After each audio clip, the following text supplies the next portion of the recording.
Friends, आपने कई बार देखा होगा कि कुछ बच्चों को मैथ में बहुत ज़्यादा इंटरेस्ट होता है।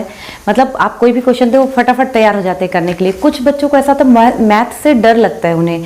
क्यों? क्योंकि वो उतना सोच नहीं पाते, डिजिट को काउंटिंग उनकी इतनी स्ट्रांग नहीं होती है, तो वो मैथ से हमेशा भागते हैं कि उन्हें ना करना पड़े। तो ऐसा क्यों होता है? क्यों? क्योंकि हमारा बेस इतना मजबूत नहीं होता है बच्चे का। तो आज का टॉपिक कुछ ऐसा ही है। जैसे प्ले ग्रुप के बच्चों के लिए मैं कुछ शीट लेके आई हूँ कि प्ले ग्रुप के बच्चों को जो बेसिक होता है, मतलब 1 2 3 लिखना भी नहीं आता उन्हें, सिर्फ वो धीरे धीरे सीख रहे हैं बच्चे, तो हम कैसे उन्हें पढ़ने के लिए बिठाएं ताकि बच्चा आसानी से पढ़ने मन लगा के पढ़ाई कर सके और आपका काम थोड़ा सा ईजी हो जाए, बच्चा इन्वॉल्व रहे, बहुत देर तक बिजी भी रहे और मज़ा भी आए उसको करने में। तो चलिए मैं यहाँ पे आपके साथ शेयर करूँगी कुछ शीट, कुछ कलरफुल, कि बच्चों को हम कैसे मैथ में इंटरेस्ट जगा सकते हैं। वीडियो को पूरा देखिएगा, सभी एक्टिविटीज़ अलग अलग हैं, और वीडियो पसंद आए तो लाइक करिएगा और चैनल को सब्सक्राइब करिएगा। और तो फ्रेंड्स, इस टाइप की सीट प्ले ग्रुप के लिए बच्चों के लिए बहुत अच्छी होती है, क्योंकि उन्हें ज़्यादा लिखना तो आता नहीं है उस टाइम, और पढ़ना भी वो थोड़ा थोड़ा सीख रहे होते हैं। तो आप इस टाइप से उन्हें मैचिंग एक्टिविटी के थ्रू बहुत कुछ समझा सकते हैं मैथ में। जैसे 1 2 3 4 है तो उसको बच्चे को काउंटिंग थोड़ा थोड़ा आने लगेगी इससे। जैसे 1 है तो बच्चा देखेगा 1 कौन सा है, तो फ्लावर 1 है, इससे मैच करेगा। बॉल 2 है तो ये मैचिंग एक्टिविटी बच्चों को सिखाने के लिए बहुत अच्छी होती है, क्योंकि उनको लिखने में थोड़ा सा दिक्कत होती है। इस टाइप से सिर्फ उन्हें फिंगर मूव करना रहता है और मैचिंग के थ्रू बच्चे बहुत आसानी से ये चीज़ें कर लेते हैं और टाइम भी कम लगता है उन्हें। फिर जब कोई आप नया नंबर सिखा रहे हैं तो उसे इस टाइप से कलर करने को दे सकते हैं। बच्चे को बोल सकते हैं आउटलाइन बना के कि आपको इस पे कलर करना है, तो बच्चा बहुत देर तक जब इसको चीज़ों को कलर करता है तो बार बार इन चीज़ों को देखता है, और जब देखता है तो इसका जो शेप है वो उनको धीरे धीरे रिकॉग्नाइज होने लगता है कि ये 5 है। जैसे आप बोल सकते हैं 5 को 6 को, जब भी कोई नया चीज़ आप बताएं तो उसको 1 2 बार कलर जरूर करने को दें।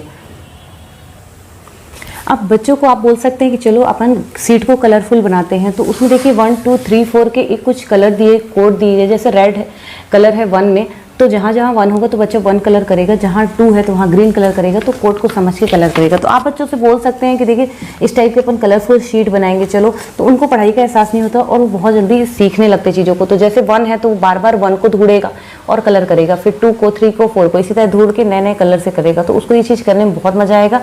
इन चीज़ों को करने से कंसंट्रेशन लेवल भी बहुत अच्छा हो जाता है। और साथ ही साथ जैसे अब मैं 2 को यहाँ पे कलर करके बता रही हूँ, बच्चों को करना है कलर, तो ये क्या होता है, जो ग्रिपिंग होती है बच्चों की, जब वो इस तरह पेंसिल पकड़ते हैं, क्रेयॉन्स पकड़ते हैं कोई भी चीज़ लिखने के लिए, कलर करने के लिए, तो इनकी ग्रिपिंग बहुत अच्छी होती है, क्योंकि आगे चल के उन्हें लिखना है। और लिखने में सबसे सही तरीका यही है कि आप कलरिंग के थ्रू उन्हें बताइए, तो उनकी ग्रिपिंग जितनी अच्छी होगी बच्चा उतना जल्दी लिखना सीखेगा और उतना फास्ट लिखेगा और थकेगा भी नहीं। तो इस टाइप से बच्चों को कलरफुल शीट जरूर बनाइए। अब जब अगर हम जैसे मैचिंग की एक्टिविटी में आप ये भी इंक्लूड कर सकते हैं, जैसे अगर हम, क्योंकि इस टाइप बुक में भी बने होते हैं तो कई बार बच्चे बोर हो जाते हैं इससे, तो आप कुछ नया दे सकते हैं उन्हें इस टाइप की मैचिंग एक्टिविटी। जैसे 1 है तो यहाँ बच्चे को ढूंढना है, एप्पल देखना है, 1 एप्पल है तो इसको 1 से मैच करना है, तो बच्चा कुछ इस तरह मैच करेगा। अब ये 4 एप्पल है तो बच्चा 4 से मैच करेगा, 2 एप्पल है तो बच्चा 2 से मैच करेगा। तो बच्चा एप्पल को काउंट करेगा और उसके डिजिट को ढूंढेगा और मैच करेगा। उसके बाद आप इस टाइप की एक्टिविटी दे सकते हैं। देखिए इसमें एक ट्रेन को जोड़ना है, इससे बच्चा सीक्वेंस सीखेगा कि 1 के बाद 2 आता है, 2 के बाद 3 आता है, 3 के बाद 4 आता है। तो 1 2 3 4 5 10 तक, जनरली प्ले ग्रुप में 10 तक ही पढ़ाया जाता है, तो बच्चा इससे डिजिट सीखेगा। तो इसमें बच्चे को लिखना कुछ नहीं है, बस उसे अटैच करना है। जैसे 1 से 2 को अटैच करना है तो बच्चा यहाँ पे 2 लाइन, आप उसको बोलते चलिए कि आपको लाइन खींचना है। 2 से 3, 2 के बाद क्या आएगा 3, 3 के बाद क्या आएगा 4, 4 के बाद आएगा 5। तो आप इस तरह बच्चों के साथ थोड़ा सा इन्वॉल्व होकर उन्हें पढ़ाएंगे तो बच्चा जरूर पढ़ेगा। 5 के बाद 6, 6 के बाद 7, और 7 के बाद 8, और 8 के बाद 9, और 9 के बाद 10। तो ये एक ट्रेन बन गई है, तो बच्चा इससे भी बहुत आसानी से डिजिट सीखेगा। इस टाइप की एक्टिविटी अपन सोचते हैं कि बहुत इजी है, लेकिन बच्चे के लिए ढूंढना सीखना, मतलब एज अ फन वे पे वो बहुत आसानी से सीख जाते हैं। यही चीज़ अगर हमें सीधे सीधे सिखाना हो, जैसे हम लोग बचपन में पढ़ाई करते थे, तो बच्चे को बड़ा मुश्किल होता है। अब ये एक्टिविटी, इसमें बच्चों को आप बोल सकते हैं कि देखो ये ट्री है, इस पर आपको कलर करना है, आप कोई भी ड्राइंग इस तरह की बना सकते हैं। और फिर यहाँ पे देखिए कुछ गुआवा है, तो इन्हें काउंट करके बताना है कि इसमें से कौन सा सही है नंबर। तो बच्चा 1 2 3 4 5 6 जब वो काउंट कर लेगा तो वो देखिए सही डिजिट पे आप सर्कल करके देता है या नहीं करता है, यहाँ पे चेक बनाना है तो उसे चेक करना है। तो देखिए बॉक्स में सही आंसर करता है या नहीं करता, तो इससे आपको पता चलेगा वो 6 वो पहचान रहा है या नहीं पहचान रहा है, काउंटिंग सही कर रहा है या नहीं कर रहा है। ये सब चीज़ें आप आसानी से उसे समझ सकते हैं। अब ये एक्टिविटी आप बच्चों से करा सकते हैं। जनरली 9 में और 6 में हर बच्चा कंफ्यूज होता है शुरू में। तो देखिए 9 आप लिख दीजिए और फिर बच्चे को बोलिए कि आपको ग्रीन कलर करना है जहाँ जहाँ भी 9 है। तो बच्चों से आप बोल सकते हैं कि 9 पे इस तरह कलर करना है उन्हें।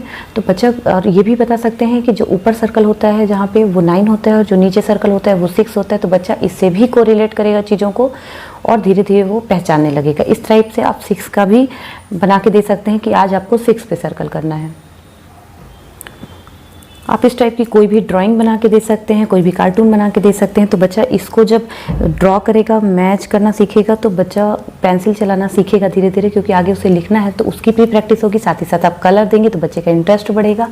और बच्चे की काउंटिंग के लिए आप ये भी बोल सकते हैं, यहाँ पे मैंने पेप्पा बनाई हुई कार्टून है, यहाँ पे कुछ लॉलीपॉप्स बने हैं, तो बच्चे को काउंट करना है कि लॉलीपॉप्स उसको सारे चाहिए, तो काउंट करके बताओ वो कितने लॉलीपॉप मांग रही। तो जब उसको काउंट करेगा बच्चा, तो फिर आप बोलिए जो आंसर सही होगा आप इस पे कलर कर देना।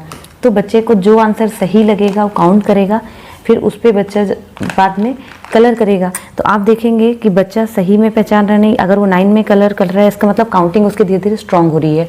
और 8 में करता है तो आप उसे फिर रिकाउंट करने के लिए बोल सकते हैं। बच्चों को काउंटिंग सिखाने के लिए ये भी एक बहुत अच्छा तरीका होता है कि आप ये डॉट टू डॉट ज्वाइन करके उससे एक पिक्चर बनानी है। जैसे यहाँ से स्टार्ट करेगा बच्चा तो 1 से फिर 2 पे जाएगा, 2 से 3। तो इससे बच्चा काउंटिंग सीखेगा, साथ ही साथ जो हैंड ग्रिपिंग होती है पेंसिल को पकड़ने की वो सीखेगा। और उसे अगर ड्राइंग साथ में कोई मिल जाती है तो बच्चा बहुत इंटरेस्ट लेके पढ़ाई करता है। आई होप ये वीडियो रही होगी आपके लिए यूज़फुल। तो फ्रेंड्स लाइक करिएगा, शेयर करिएगा, चैनल को सब्सक्राइब करिएगा। और भी वीडियोस आप देखना चाहते हैं प्ले ग्रुप के बच्चे के लिए तो इंग्लिश की भी वर्कशीट अपलोड है, मैं उसका लिंक दे दूँगी, आप जाके चेकआउट कर सकते हैं वीडियो में। और भी आगे आने वाली वीडियोज़ के लिए चैनल को सब्सक्राइब जरूर करिएगा और बेल आइकॉन जरूर प्रेस करिएगा, ताकि जो भी वीडियोज़ मैं अपलोड करती हूँ उसकी नोटिफिकेशन आप तक ज़रूर पहुँचे। तो